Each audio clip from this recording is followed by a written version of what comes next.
पाडोळी जिल्हा परिषद गटातून इच्छुक उमेदवार आहात. काय सांगाल? काय मुद्दे असणार आहेत?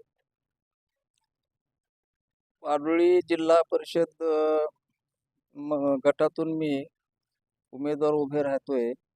म्हणजे त्या 10 गावामधूनही सर्वसामान्य जनतेची, सर्व जातीतल्या लोकांची अशी मागणी जोर धरायला लागली, वरचेवर वाढायला लागलेली आहे की तुम्ही उमेदवार असा, उभे राहा, आमच्यासाठी उभे राहा. तुम्ही आतापर्यंत तुम्ही भरपूर आमच्यासाठी काम करत आलेलं, तुम्ही गोरगरिबाला न्याय देत आलेला आहात. किंवा कुठले गाव विकासाच्या कामातला असेल, पोलिसाच्या प्रकरणामधले असेल, आणि म्हणून जे सगळ्या जातीचे गोरगरीब असलेल्या लोकांना न्याय मिळत नाही, तो न्याय मिळवून देण्यासाठी मी इथे उभा आहे आता सध्या. त्याचबरोबर गाव विकासासाठी जे आहे ना, ग्रामपंचायत स्तरावरून व्यवस्थित असला विकासाचा लोंढा लाभार्थीपर्यंत खरं पोचतच नाही. खरं तर तो पोचावा यासाठी मी प्रयत्न करणार आहे भरपूर.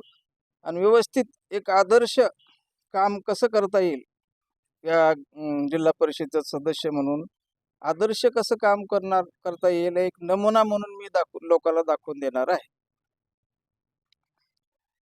विकासाचे काय मुद्दे घेऊन तुम्ही आता निवडणुकीला सामोरे जाणार?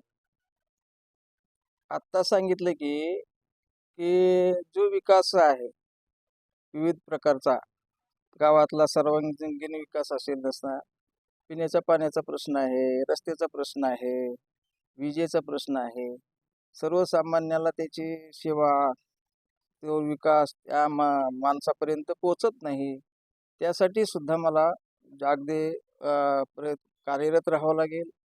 आणि आत्ता सध्या खेड्याने कसं आहे, काही घराणेचं राज्य आहे हो सध्या, हुकुमशाही पद्धतीनेच आहे.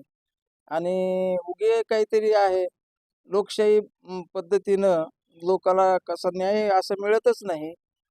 तो न्याय मिळवण्यासाठी मी सामाजिक काम करत आतापर्यंत आलेलो आहे. आणि थोडंसं कसं आहे, लोक म्हणतात असंही काम करतात, तसंही काम करतात आहे तुम्ही, आणि सत्यावर राहून निवडून येऊन तुम्हाला सोप्या पद्धतीनं काम करता येईल, एक सेवेचं साधन म्हणून तुम्ही, आमचा आग्रह आहे, तो आग्रह डावलू नये, तुम्ही उमेदवार म्हणून उभे राहा, असं लोकांचं म्हणणं आहे. आणि वरचीवर त्या लोकांची इतकी मागणी जोर धरायला लागली, लोक फार आग्रह करू लागले. म्हणून मी इथे निवडणुकीसाठी आमच्या पक्षानं मला उमेदवारी दिली तरी उभारणार आहे, नाही दिली तर मग लोकांची अशी तयारी आहे की तुम्हाला अपक्ष म्हणून सुद्धा आम्ही निवडून आणू. त्या त्या वेळेला बघू काय होतंय ते. पण एवढी ती लोकांची मानसिकता आहे, या समर्थकाची एवढी तयारी आहे, आणि म्हणून त्यांची कदर, त्यांच्या मागणीची कदर म्हणून मला उमेदवारीसाठी मला उभं राहावं लागेल. आपण जनतेच्या दरबारात जात आहात. कसा रिस्पॉन्स भेटत आहे? काय सांगाल? जनतेच्या दरबारामध्ये जात असताना लोक विचारतात म्हणे की आता तुम्ही जसा प्रश्न विचारले, तुम्ही केलेलंच आहे की काम, अजूनही तुम्ही पुढे करत राहील, आम्हाला विश्वास आहे. तुमच्यासारखाच असा एक सर्वंकष असलेला आणि लोकप्रिय असलेला, सर्वसामान्याला न्याय देणारा जो उमेदवार आता तुम्ही करत आलेलं कार्य सगळं, आणि म्हणून तुम्ही असलं पाहिजे असा आग्रह लोक करतात. म्हणून तुम्ही उमेदवारी घ्या, उभं राहा, मागे हटू नका. आणि म्हणून मला सुद्धा इथे लढण्याची मी तयारी करू लागलेलो आहे. पक्षाकडे तशी काय मागणी केलेली आहे का? केलेली आहे विरीतसर, सगळं मी आतापर्यंत केलेलं कार्य आहे. 20 वर्ष ग्रामपंचायतचं सदस्य म्हणून होतो आणि लोकांच्या मागणीनुसारच होतो. पुण्या मतदाराला त्या निवडणुकीत चहा सुद्धा, आणि त्यांनीही अपेक्षा कधी केलेली नाही. 5 वर्ष तंटामुक्तीचं, एवढं पाडोळी गाव, गुंडगिरीचं गाव, पण तंटामुक्त करून दाखवलं. आणि असा पुरस्कार सुद्धा शासनाचा मिळालेला आहे मला. ते तंटामुक्तीचा अध्यक्ष म्हणून सुद्धा मी काम केलेलं आहे, पत्रकारीच्या माध्यमातून सुद्धा. आणि 21 प्रकरणांमध्ये पोलिसांनी लाच खाल्लेली सगळी नावं, तारखा सगळे आहेत, आणि ती लाच मी त्या माणसाला वसूल करून मिळवून दिलेली आहे.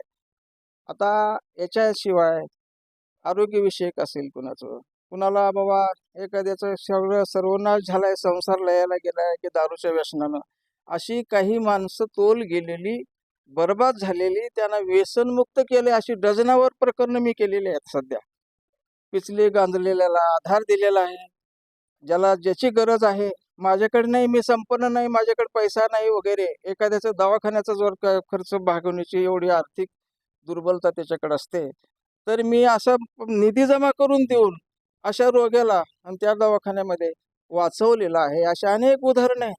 व्यसनमुक्त केलेले लोक आहेत, बरेच मी सांगण्यासारखे आहेत. आरोग्यविषयक लोकांना, गरजू लोकांना मी सहकार्य केलेलं आहे भरपूर. आणि ग्रामपंचायतमध्ये 20 वर्षाच्या काळामध्ये अजूनही तुम्ही गावात जाऊन विचारा, की कसं एक पैसा सुद्धा मी ग्रामपंचायतचा लाच म्हणून खाल्ला नाही वगैरे, अशी नोंद आहे सध्या. आणि त्या भागातच आहे बरं का, सगळ्या समाजात आहे. आता मुस्लिम समाज सुद्धा, मी जर हिंदुत्ववादी संघटनेचं काम करत आलो असलो आतापर्यंत, राम मंदिराच्या चळवळीचे, कारसेवेच्या वगैरे, तरी मुस्लिम सुद्धा आग्रह करायला लागलेले आहेत मला, की तुम्ही उभे राहा, आम्ही तुमच्या पाठीशी आहोत. शेवटी मतदारांना तुमचं काय आव्हान असणार आहे? मतदानाला आव्हान एवढं की बाबा, की माझे मीच नव्हे, माझ्यापेक्षाही जर तुम्हाला उपयोगाचा येणारा, तुमची कामं करणारा कोणी असेल तर त्यांना मतदान द्या. मीच आहे असं समजू नका. माझ्या पक्षाला सुद्धा मी अशी मागणी केलेली आहे, की माझ्यापेक्षा लोकसंपर्कित, लोकांच्या विश्वासाला पात्र असलेला जर कोणी उमेदवार द्याल तर मी माघार घेतो. आणि माझ्यापेक्षा मागचा कुणीही असलेला, एखाद्या नेत्याचे थुंके झेलणारा वगैरे असा किडलेला, की समाजाचा विश्वास गेलेला, असा जर कोणी उमेदवार दिला तर मला तिथं बंडखोर म्हणून, अपक्ष म्हणून सुद्धा मला लढावं लागेल. ही तयारी मी आणि माझ्या समर्थक आणि पत्रकारांनी सुद्धा, या मतदारांनी सुद्धा अशी तयारी दाखवलेली आहे.